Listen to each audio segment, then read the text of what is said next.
Okay, so I have been thinking for a while that I should do a video where I go through some of the background of the story just to help it make a bit more sense for people.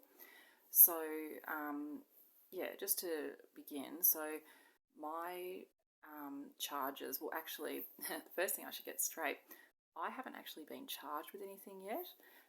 My file is with the Director of Public Prosecutions and has been there for about 15 months, I think. Yeah, and basically what they're considering charging me with is stalking and also some other criminal charges under the Family Violence Act, I believe. So, yeah, just to get that straight, I'm actually not charged with anything. I also have no criminal convictions or previous history of violence or anything like that. Yeah, so that was the first thing to get clear. Now, just to go into the bit of background. So, the individual who is making the claims of the family violence against me, he works for the Department of Justice in Tasmania.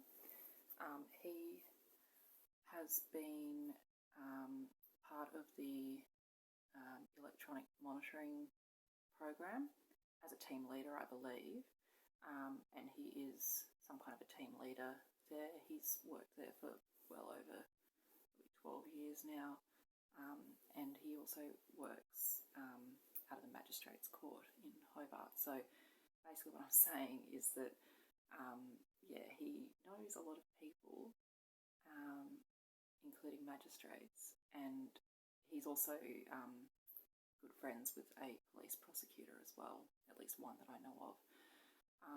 I'm not going to go into details of names and things in this video, even though I do know a lot of the names of the people and police involved and things like that. I'm just going to keep it quite vague. But yeah, I'll just say that. Now, yeah, he obviously knows all about the legislation with the family violence orders and everything, and I was kind of on the back foot when all this began because I didn't know anything about it, so I just sort of learned a lot of stuff along the way.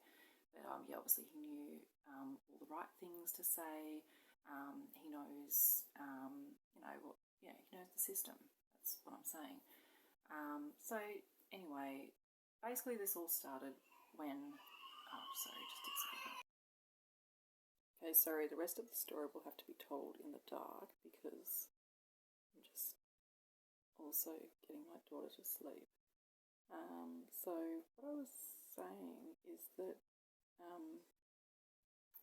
yeah, basically the person who's making the allegations about me committing the family violence, we only, even though we knew each other for about 20 years, we actually only were in an on-again, off-again relationship for approximately 6 months. And yeah, after that came to an end,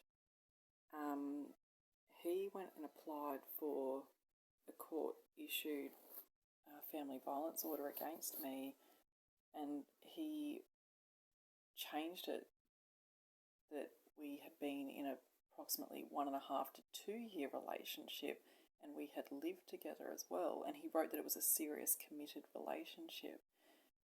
Now, I didn't realise it at the time, but in hindsight, going back and looking over all this stuff, I can see now that, yeah, he was just using all the right terminology and putting in all the facts that he knew that he needed to put in order to try and get one of these things granted. So, yeah, that's what he did.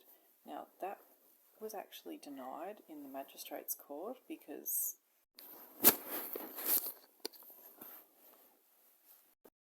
magistrate referred us to mediation instead. And so then what he did is he went to the police and applied for what's called a police family violence order. Now, with a police family violence order, you don't actually have to provide any evidence. I'm not sure if that's the same all around Australia, but certainly in Tasmania I've found that's the case. You don't have to provide any evidence, all you have to do is state that you're worried for your safety, you're concerned for your safety, and that's enough to grant a police family violence order. So that's what he did, and the police family violence order that I was served with stated that it was being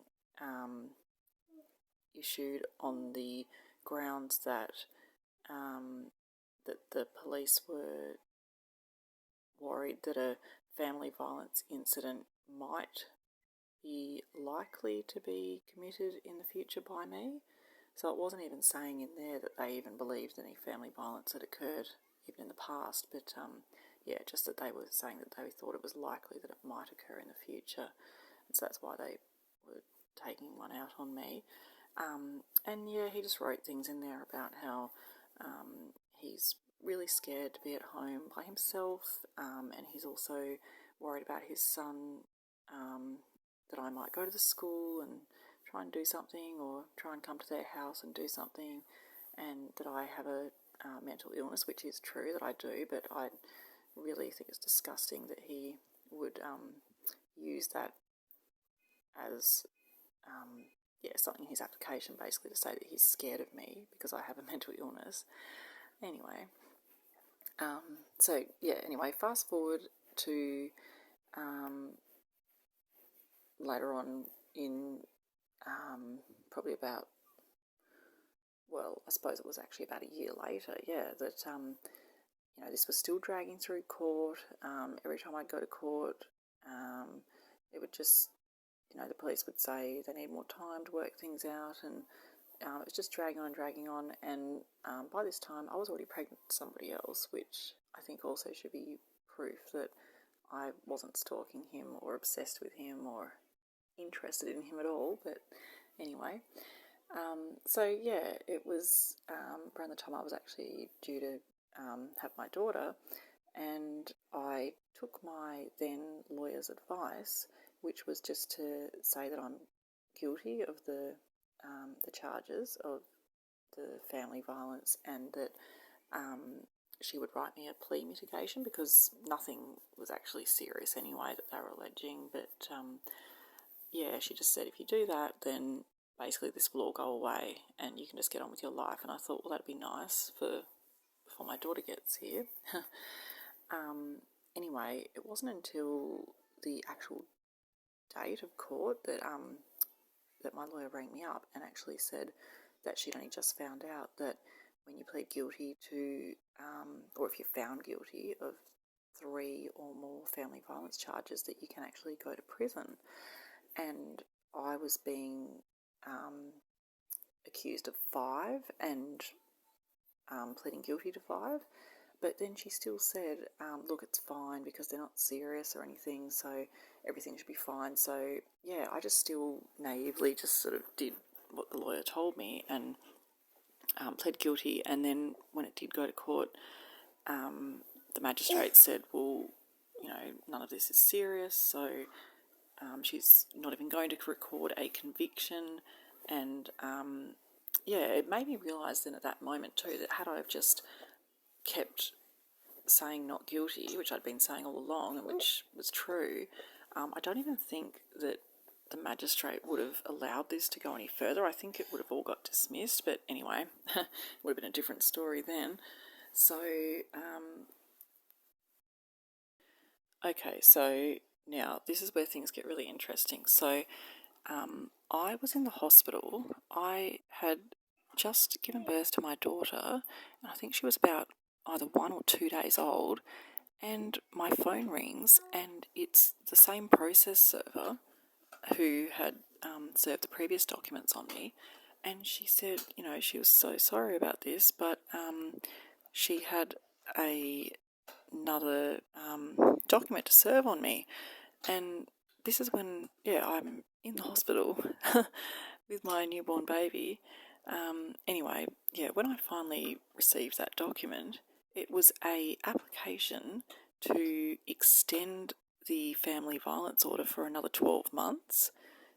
And it was because he was saying how he was really concerned because he thought that he'd seen my car driving past his house, and that he was just concerned, and that he also, in that application, it said that he also wanted me to be electronically monitored because he was so concerned for his safety. So that's really important to know, that even back then, when I was pregnant and then, just a new mum, he was trying to get me electronically monitored, saying he's concerned for his safety, when still there was no evidence, and nobody was even saying that I'd ever even gone to his house or to his son's school, and that I'd ever even done anything violent. This was all just based on him saying that he's scared of me because I have a mental illness. So anyway, then I had to go to this mediation thing at the court, and it was just so stupid, and it went for about 2 hours because he just would not let up about it, wanting to get his way and everything. But in the end, all he got was that until that current family violence order expired, that I wasn't allowed to go within a certain distance of his house or something, unless I was on a bus, I think it was. It was really stupid. But he didn't get his way with the monitoring, the electronic monitoring, and he didn't get his way with extending the family violence order either. So that family violence order expired in February 2021, and then when he applied for a new one, it was about June of 2021, I think. But even prior to that, he started making allegations again about saying how I had been, walking past his house, and how he suspected me of putting some rubbish in his yard or some stupid thing like that. Making all these ridiculous claims and accusing me of things, but with no actual proof.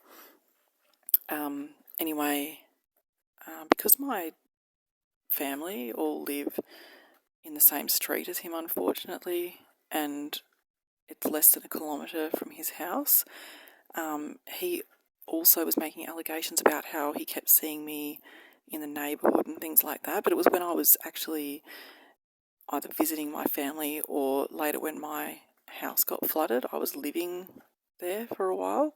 So it was just things like that where he twisted it and made it sound like it was all about him when it was nothing to do with him. And basically the crux of it is that he had me served with another interim police family violence order, and then this one had conditions like a curfew check. That's right, it had a curfew check thing, which was really stupid. And that meant the police were coming and knocking on the door, either at my family's house or at my house, about 1 to 2 times per night. And that was going on for a couple of months. And then finally I went and applied in the court to have that curfew condition removed, because I was always home. Like, I don't go out partying at night. I was a new mum and everything, and I don't do that. So I was always at home, and it was just really disruptive and just so horrible. And anyway, the police prosecutor got up at that time and said to the magistrate that she wanted to draw attention to who the applicant is. This magistrate said that she knows him, and she knows that he works downstairs in the magistrate's court, and she was familiar with him personally and knows about his son and all of that kind of thing. And this would all be, by the way, available if anyone wants to get a copy of the court transcript. It would all be available. It's all public information. It's not like I'm saying anything that's top secret or anything like that. Just another thing. When people say I'm only telling half the story as well, I think that's really funny, because I have a ton of evidence to back up everything that I'm saying, and a lot of it is just available as public information as well. But anyway, so yeah, this magistrate, she said that she knew him, and then the police prosecution was still insisting that I be electronically monitored, even though it had been almost 3 months since that latest interim order had been put on me and there'd been no other incidents alleged or anything like that.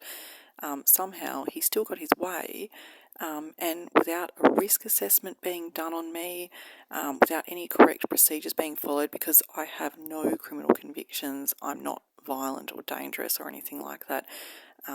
They're all things that need to be taken into account in a normal situation. But yeah, basically they just grabbed me in the court and dragged me down to the cells and threw me in there, and I was there for the whole rest of the day. I was meant to be meeting my daughter and my parents after that court appearance to go out for lunch, and they had no idea where I was. It took hours for them to find out what had happened. It was only because my lawyer at the time, I think, must have told them. But yeah, it was just so traumatic. And then yeah, they put this stupid electronic monitoring device on me, which means that everyone can see where I am 24/7, and I have to charge it, and if I don't answer my phone, then they arrest me, even though I've since found out that they're not even supposed to arrest you for that because that's just a technical breach. But anyway, I'll go into all that stuff later. But yeah, just to keep on track, this is what's happened to me. There's been so much stuff that's happened to me, I get so overwhelmed by it. But yeah, anyway, they got the electronic monitoring on me finally, but by being really sneaky and not following correct procedures.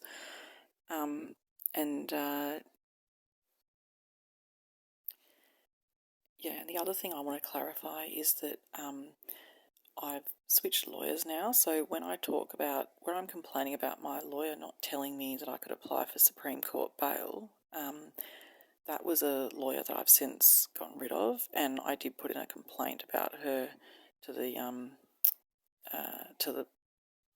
can't remember what it's called, but the place where you put complaints into about the lawyers, because yeah, she really was hopeless, and she did not defend me at all, and yeah, I just couldn't believe how incompetent she was. But just to make it clear, the lawyer that I've got now, I'm very happy with, and I have no issue with her, and I certainly don't try and put blame for things onto other people where it's unwarranted or anything like that. But I'm just factually stating things that have happened, and most of the things that have happened were actually out of my control, and there's no way that it could be my fault anyway, because it's just, yeah, it's not possible. But the only thing really that was my fault in all of this was to ever get involved with somebody who works in the Justice Department. And I would actually say that should be the first red flag for anyone, is just be very careful if you are going to consider getting into a relationship with anyone who works in anything to do with the Justice Department, police, yeah, anything like that, because a lot of psychopaths, sociopaths, narcissists, they're attracted to those sort of roles, those positions of power and everything. And yeah, that's been very evident in my situation. Now, there's a lot more detail that I could go into and a lot more that I could say about the story, but I think I'm going to save a lot of it for the book that I'm writing. Yeah, but I mean, as I said, if you want to ask me anything, you can feel free to comment or get in contact with me, and I'll try and answer as best I can. But I just don't think I need to go into all the little details of everything at the moment because it would take too long. But hopefully that helps to clarify some information anyway.